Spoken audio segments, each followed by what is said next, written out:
Hi there and welcome back to the History of Fleetwood Mac. I'm Anita. Today we are going to get into part 14, I'm pretty sure, of my CD collection. We're going to be spanning the years 2009 through 2017. It starts getting kind of thinner here with my CD collection. Actually, my record collection too. There's plenty of releases to be had, but just not as much stuff as, say, Tango Night or some of the other releases had. I think we ended last video.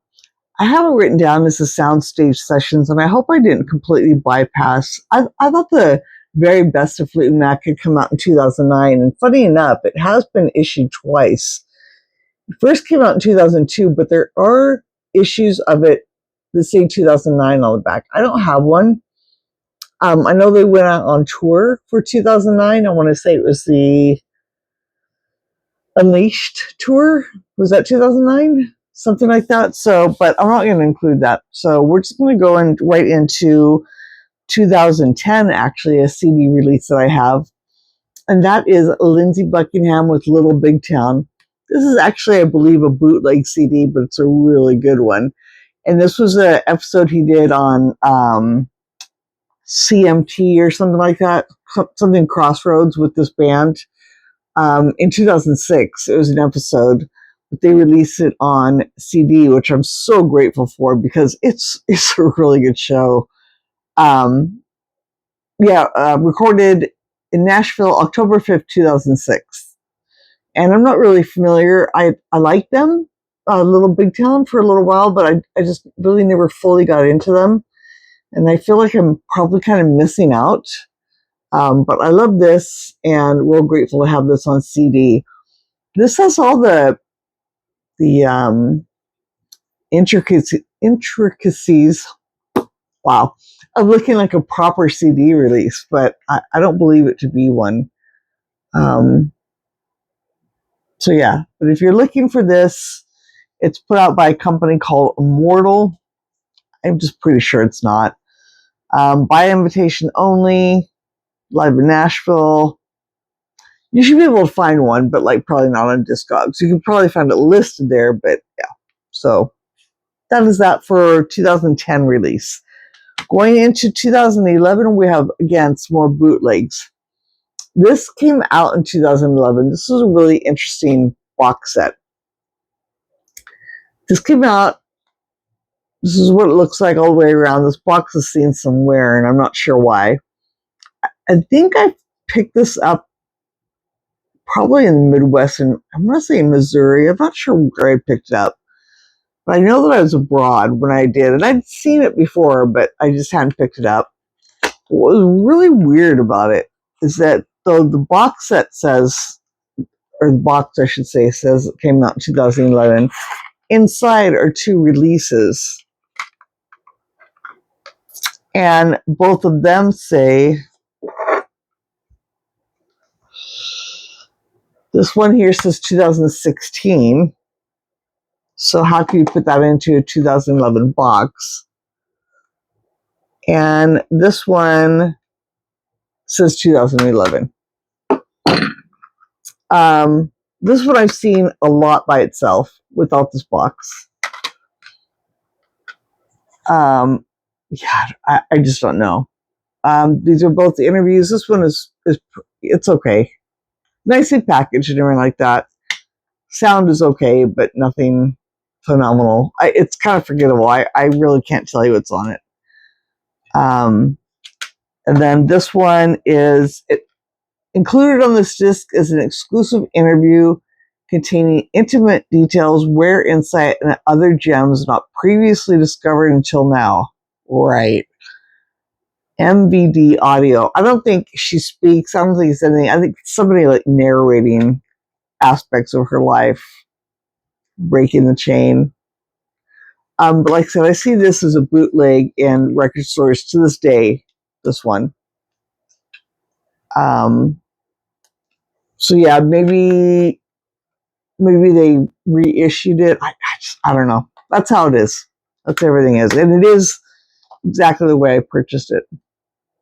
So it's kind of cool. It's called The Lowdown 2 CD biography and interview set, including booklets and poster. Nope. Nope. No booklet, no poster. So, and it was sealed. It was like saran wrapped. So I'm not sure what to make of that one, but there's that. So that's a weird little find. Next, we're going to get into In Your Dreams. This is such a wonderful time. Such a wonderful, I don't know. How am I going to go into In Your Dreams? It was a good time. Everybody's super happy with the new release from Stevie. It had been a while for a studio release. We're getting kind of a mix. It was preceded by the single Secret Love. I've seen a couple copies of this one. This one is a hard plastic case, very similar to some of the Fleetwood Mac ones I have. It's back. Nothing on the inside as far as the sleeve, but the CD. I've seen another one. Actually, it's currently up on eBay. This is like a slip sleeve, like a cardboard sleeve, and the CD inside also has this picture. And it definitely looks like straight up out of a studio, like almost like a test run CD. It's not. It's a promo sent out to people, but it just looks a lot more, almost like an acetate would, but for a CD version. I'd love to get my hands on it, but I'm grateful to have this one at least. And to my knowledge, I think that was the only thing to come out of In Your Dreams as far as a single. I've never seen a single for Soldier's Angel, which I'm actually kind of surprised. I think there might be one for What It's Worth. Possibly. So let me know. I'll have to double check that myself. But straight on to the album. I guess the highlight, of course, of this for me is when I got to meet her. People were real hit and miss on this cover. It looks very photoshopped. We're really in the age of Kardashians and all that crap. And it's a current photo of Stevie, but made to look very young. This photo versus this photo are two very different Stevie faces. Even this one's kind of in between. I think it's gorgeous. I think it's a beautiful cover. It's so fairy-like and I love this photo. Love this photo. In fact, you know what? I should make a print of this. I really like this picture. But all the songs, it's just a great collection, and a lot of people will be the first to tell you that they feel, look at all this great stuff inside. A lot of people feel that this is her best accomplishment next to Belladonna. I don't disagree. It's very different with Dave Stewart at the helm. He really gave her a different texture, which is fantastic. This is just a very different album for Stevie, but in the best of ways. There's nothing negative to say about it. I don't have anything negative to say about it. It's still one of those ones that, even though it's been out for how many years now? 2011? So 15 to 17, almost 20 years, let's say 15 years. No, 2011. Yeah. That it's still new to me. Does that make sense? I mean, of course I've listened to the crap out of it, but it's still new to me. It has been almost 20 years. And it just still feels, it doesn't feel as we're in different times. We didn't have all the videos. Everything's different now where we scroll on the internet. We find out almost too much information about it. We weren't reading articles about an album anymore. Albums change in your perceptions and how you take it in. And it was on CD.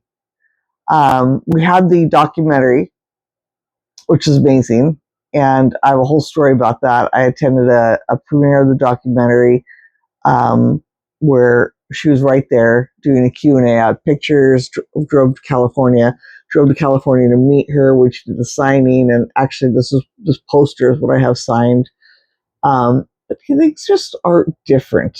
It's just so hard to explain to people, especially people who are coming up now who are born like in whatever. And for them, this is their, their wild heart or their rock little. How this is perceived and taken in by them versus people who have been fans for 40 and 50 years or longer. How they take a record in, a new release. And even Stevie herself. I mean, Stevie continues to go on about how things are so different and hard, and she doesn't know how girls, any artist, but particularly female artists, do it these days. And she's got a point. Everything's received differently, taken differently. There's a different vibe and element. But the songs and everything about it itself is just a phenomenal record. I definitely agree. It came out in this format, like this, like I just showed you. And then there is a virtually the same thing, but they are two separate releases. There's a slip sleeve one. And this has the hype sticker. This is actually, you had to buy this to get the poster, to get in line to meet Stevie Nicks at Amoeba in Los Angeles or Hollywood, I guess, which is where I met her. And so I've never opened this one. This one came out probably about the same time, but this one did not have a slip sleeve. I mean, it was purchased just like this. So I count them as two different versions. So there's that. Next up, we have, so this came out May 3rd, 2011. And in September 6th, 2011, Lindsey came out with Seeds We Sow. And this probably in his later years of albums, probably, I don't know. I don't know how to rate this one. This, again, it might kind of sound like a broken record already, and this is the first attempt to make this video. But I kind of have the same opinion as this one. I haven't listened to this one quite as much as I have Stevie's. That said, In Her Own Time, Illumination, and I think Gone Too Far are songs that I just have to have in my Lindsey playlists. So, yeah, this was a great tour. Great tour for Lindsey.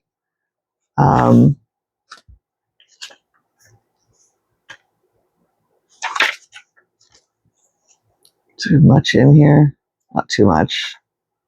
These avant-garde, these, artsy, blurry photos. So annoying. They're cool, but they're not.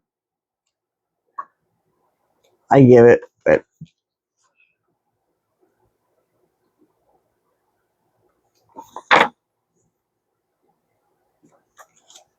this is a very good album. This is a solid album.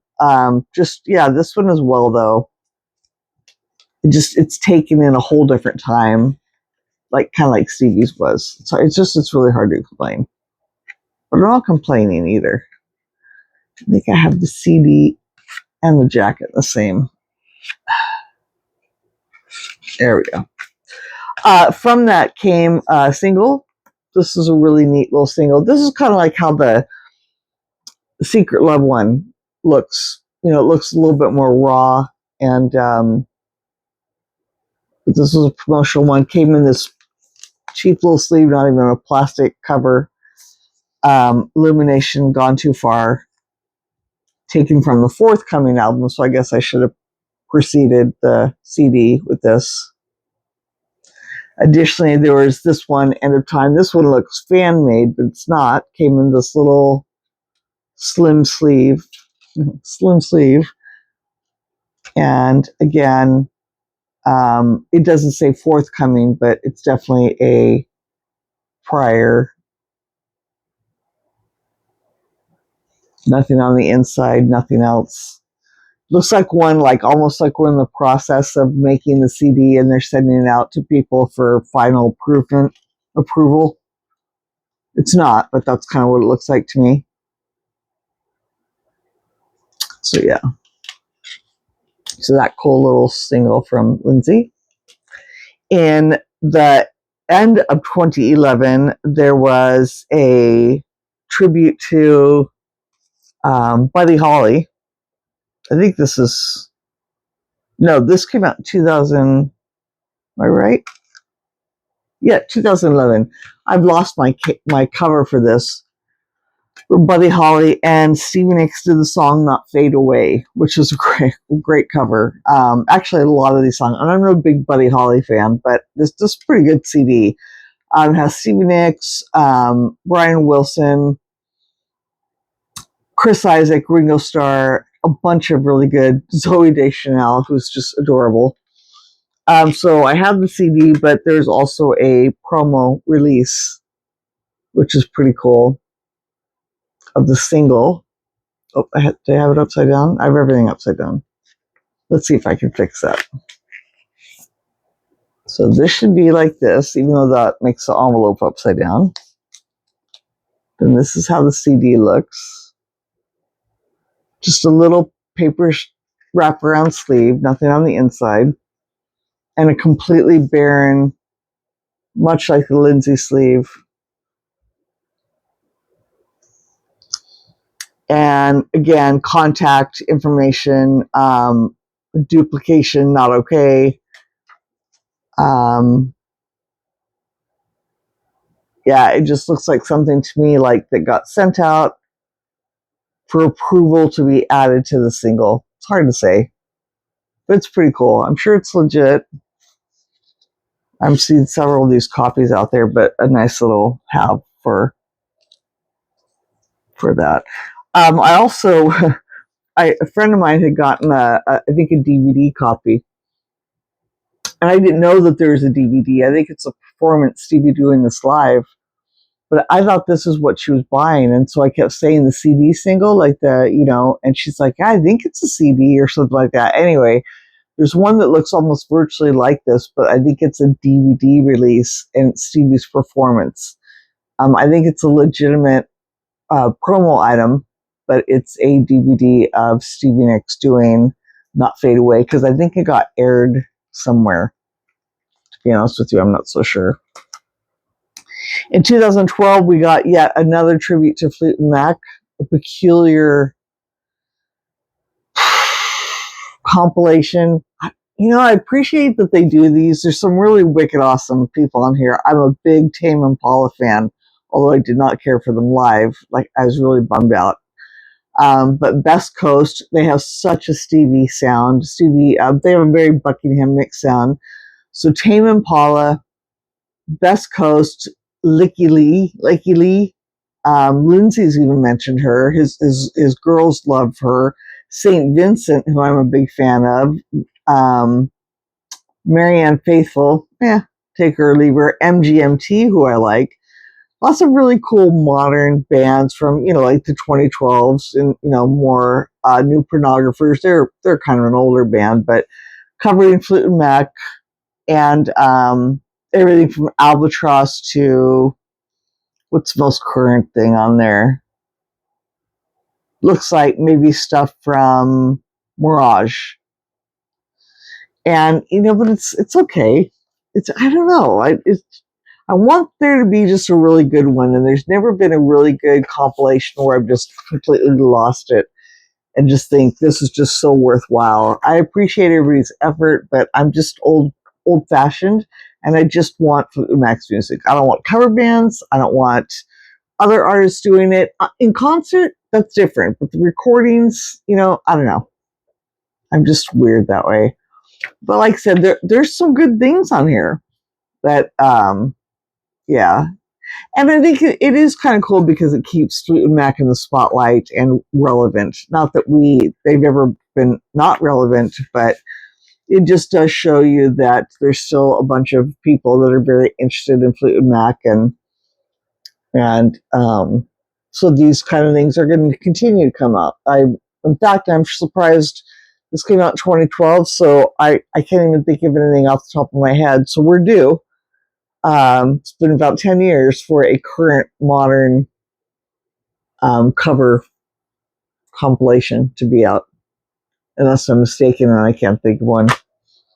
In 2013, we got a magazine that had Fleetwood Mac on the cover. Was it Mojo? Yeah. So again, Rumors revisited. This I left it sealed because I either have 2 copies or I just wasn't interested. And there is nobody I know on here, virtually. That's not true, but mostly. And nobody I know well enough that I wanted to listen to it, covering Rumors from front to finish, from Secondhand News by Yesayer all the way to Goldest Woman by Julia Holter. Okay, I believe you. Such a bird. Great cover though. It's real pretty.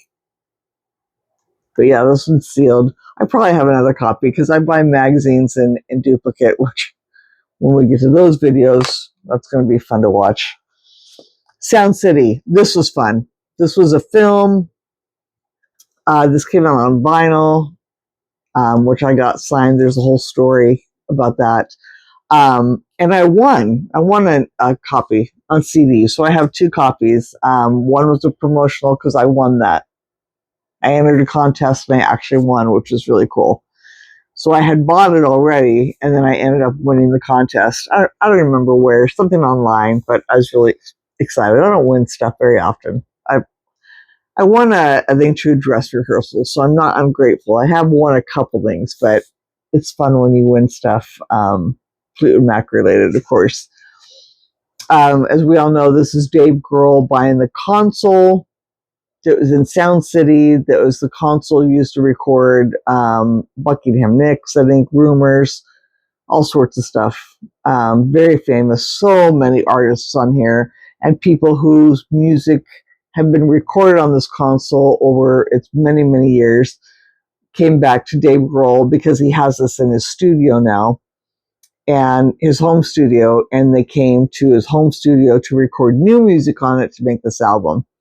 So it's a really great album. And Stevie Nicks did a song with Dave Grohl called "You Can't Fix This." You can't fix this. Yeah, it's been a while, and it's a hell of a song. Yeah, so 2 copies of that. I think there's a little picture of Stevie in here. I'll show you. It's fun, a whole different story, but we'll save that for the vinyl one. Yeah, there's a great photo. Stevie right there. Unfortunately, I don't have it signed by Stevie, but you'll enjoy the story when I tell you on the vinyl. Is she anywhere else? No, don't think so. But yeah. So that was a real treat, and nice to have a whole different song, and such a feisty Stevie song. I love it. Love it, love it, love it. In 2000, what do we get? 13, also we got a Starbucks compilation. This is kind of fun. This kind of popped out of nowhere. This is nice. Starbucks had a thing for a while where they're selling CDs for ridiculously inflated prices, much like Starbucks does for their coffee. I'm not a hater. I live in Oregon, so we're black. I'm Team BlackRock. In Oregon, we have Starbucks, obviously, because that got started in Seattle. So of course it's in the Pacific Northwest. Then we have a company called BlackRock, who I swear by, and hands down the best coffee I've ever had in my life. We have Dutch Brothers. It's okay. And The Human Being, great name, average coffee. But Starbucks and BlackRock vie for my attention because Starbucks has caramel macchiatos, which really taste like crap. But when you want one, you want one, iced or hot. Am I wrong? Anybody want to comment in the section? Well, BlackRock has what they call an Irish coffee, and it is to die for. And so that is my go-to coffee. So, but anyway, they came out with this cool CD, nothing unusual inside, a really nice compilation that went all the way through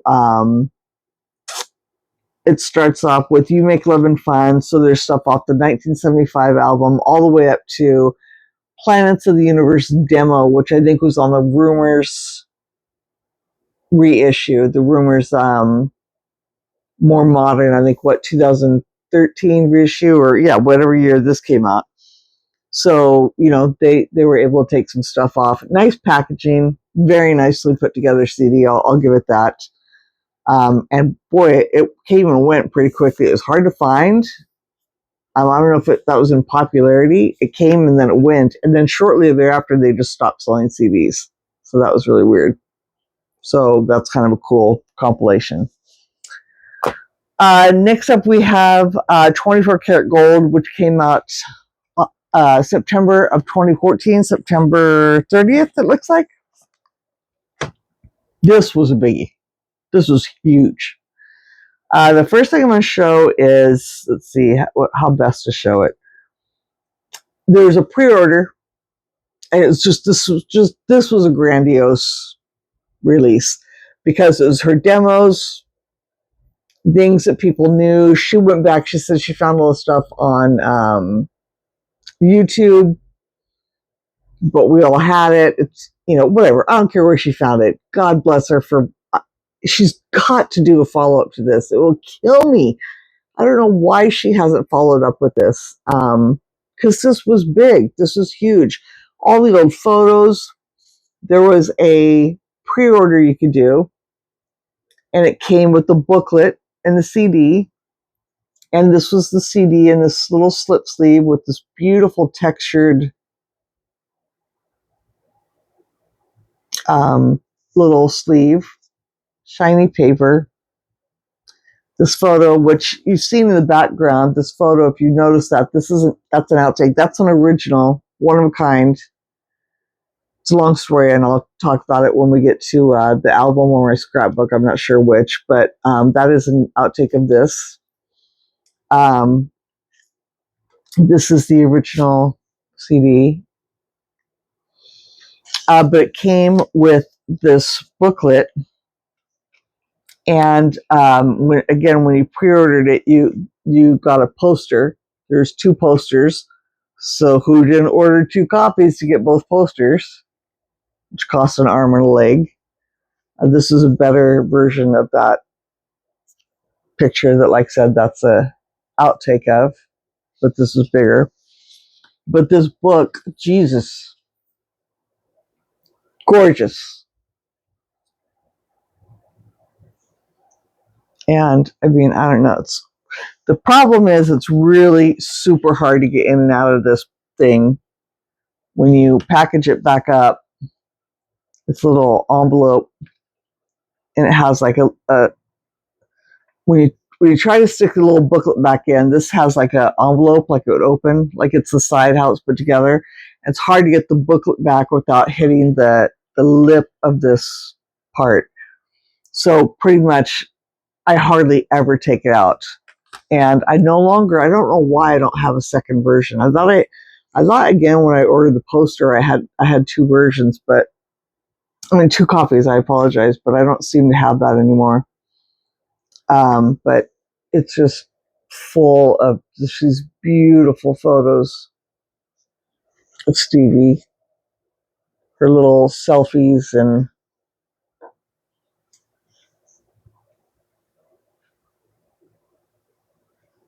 not the best light.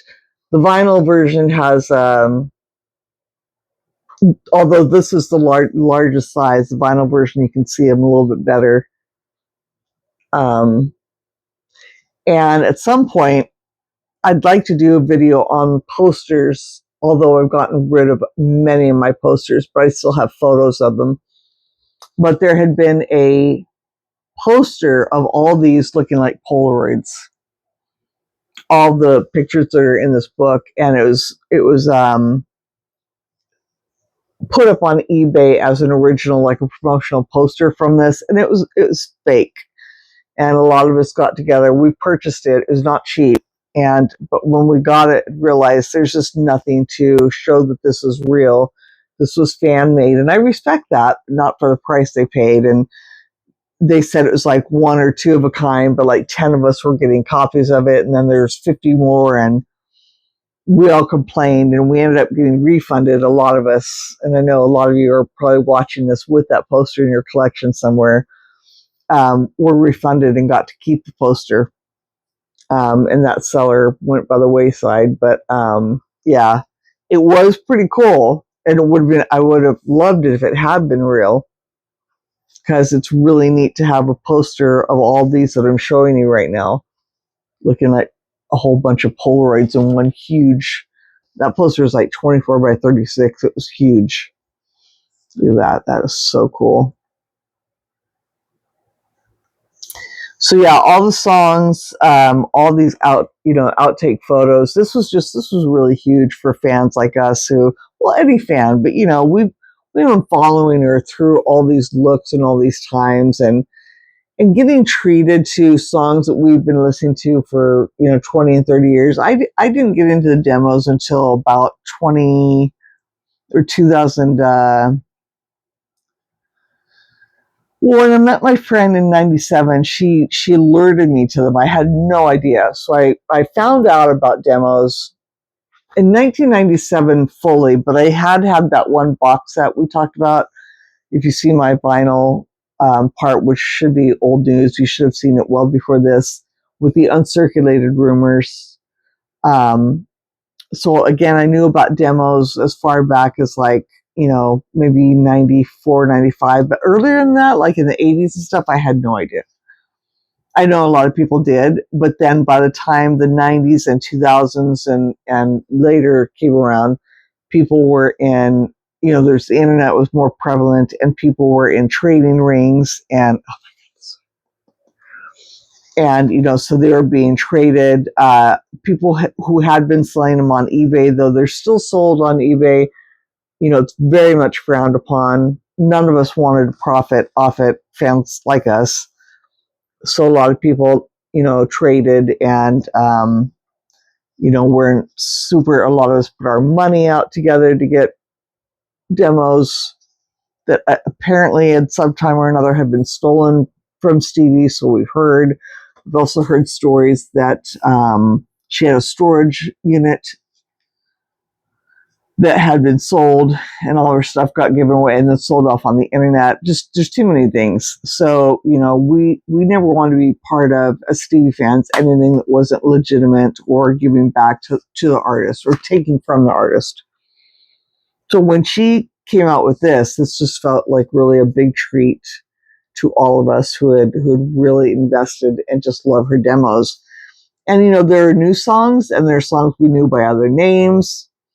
All the Beautiful Worlds, like right now, like I Want to Cry, like just having that like as an official release, acknowledged by Stevie, Bill Fleur. I mean, this was a win. This was just this is just freaking amazing. And again, we would love more. We would love more from this. Later on, we got we had like earlier with Annabelle Lee, and we got other stuff, but you know what I mean? It just more demos and recordings. And a lot of these she kept as pretty raw, like they had been, with just some overdubs or some straight up re-recordings, but she really tried to keep to them as original as the demos had been. So there's just really a vibe, and again, something that we could all relate to, having known them for so many years. And then there was the whole market of people who had never heard of them before. So that was really an eye-opener for a lot of people that didn't know about these songs. I wish she had done more of these live, but I understand why she sticks to what she sticks to and in that routine. But this was really a great win. So 24 karat gold, just a highlight of the Stevie catalog. And then the standard CD that came out that wasn't pre-order, the regular case. And then I think inside, how much of those pictures are in here?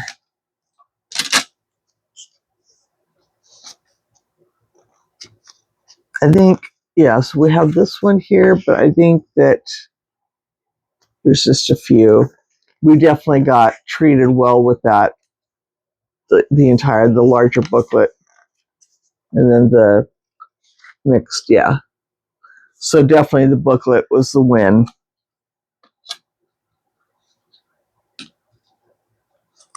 But yeah, this was just a really special moment. And I'll probably still go into more detail. And of course, I had to keep the hype sticker. More detail when I hit the album. And, then I have a lot of photos, that go with this that are alternate or outtakes, not just this one, but there's a couple others. And then there's the whole Chanel, not Chanel. Chanel is the name of one. But then at the same time as this, Stevie had these large copies made of the Polaroids, titled and signed, and I never got one of those. Oh my God, I just about lost my mind. I just could not afford one, which was very unfortunate. And now they're absolutely impossible to get. They're outrageously expensive, understandably, absolutely obscure. They are to die for. Any of those pictures that I showed you, there's almost all of them have been released as, like enormous museum prints signed by Stevie, numbered.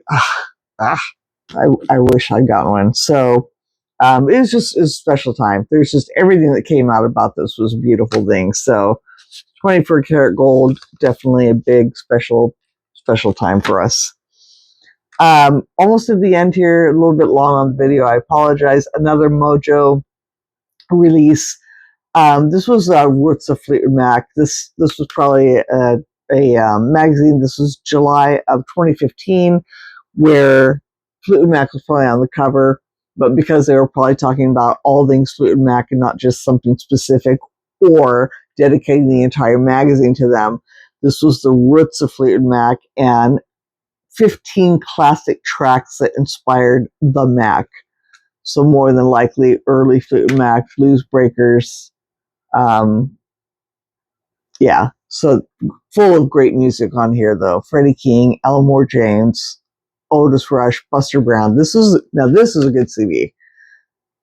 Kingston Trio, whom Buckingham worked with early on. But yeah, so this is kind of cool. Even though there's no Fleetwood Mac music on here, it's again related to them. And because it has the Tusk-looking cover, of course, and it went with the magazine. Got to keep it. So we're going to wrap this up with the Stand Back compilation. And this is Stevie's Stand Back. This is 1981 through 2017. This was kind of a surprise, kind of came out of nowhere.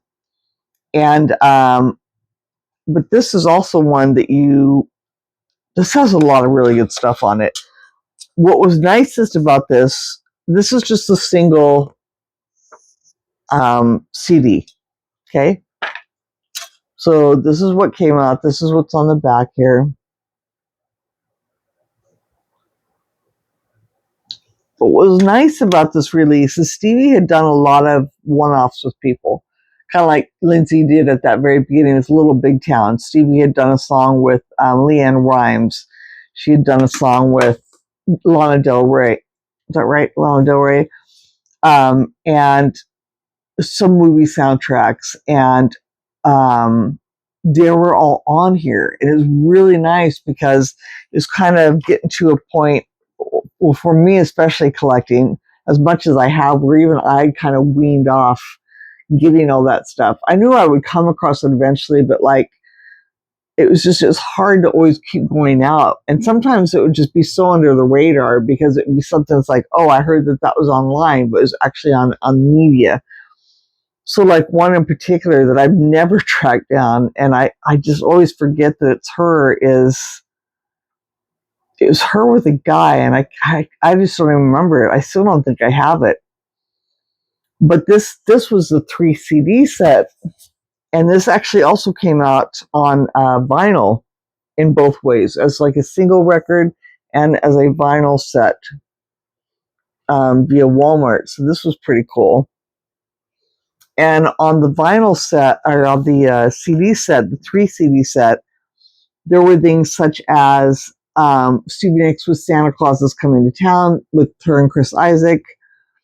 Stevie Nicks with Lady Antebellum, Blue Water, Golden with Lady Antebellum, Beautiful People, Beautiful Problems, which is the Lana Del Rey song, Borrowed, which is with Leanne Rimes. But there's a gentleman she sang with, which I don't think is on this set. And he's like country, more Kenny Chess. I don't even know, to be honest with you. There's so much I'm still missing. But the fact is that they made, the more were available here than had been available in a collection of items. So if you hadn't gone out and gotten every little piece, it was really cool to have this much. Even You Can't Fix This from the Sound City thing is on this CD. So this is a really nice have. A great collection of her stuff. And of course it has all the standard, Edge of 17, Rooms on Fire, but everything up to including stuff off of 24 karat gold. So definitely one of the better Stevie greatest hit collections, because there's definitely more obscure and rarer stuff on there.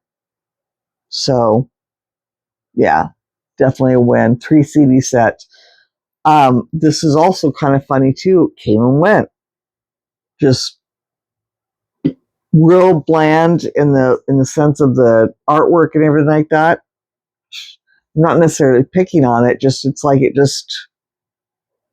I hate to say money grab, and I'm not really complaining because again, with all this extra stuff, and I don't really see it much anymore. I see it at Walmart because that's where the records were found. I didn't find the records anywhere else. But when I go to a record store and I flip through the CDs or the records, I don't see this. I can't tell you the last time I saw this as a CD anywhere used, brand new. It's out there, don't get me wrong. I'm just saying that it just was not hyped. There wasn't a ton of commercials. She did a tour around this time. So they were showing this at around the time she was doing a tour. But yeah, so we're going to wrap that up with this. Yeah, I think there was much to talk about here. I think I have like maybe 1 or 2 more episodes of CDs to talk about, and then that will wrap up the CDs. I'm catching back up with my vinyl, so I hope you're enjoying that. And pretty soon we're going to start having the scrapbooks finally. Just still getting all that worked out, and there's a whole reason, and there'll be a video about it. But I hope you enjoyed it. Thank you so much for joining me, and we'll see you next time. Good night.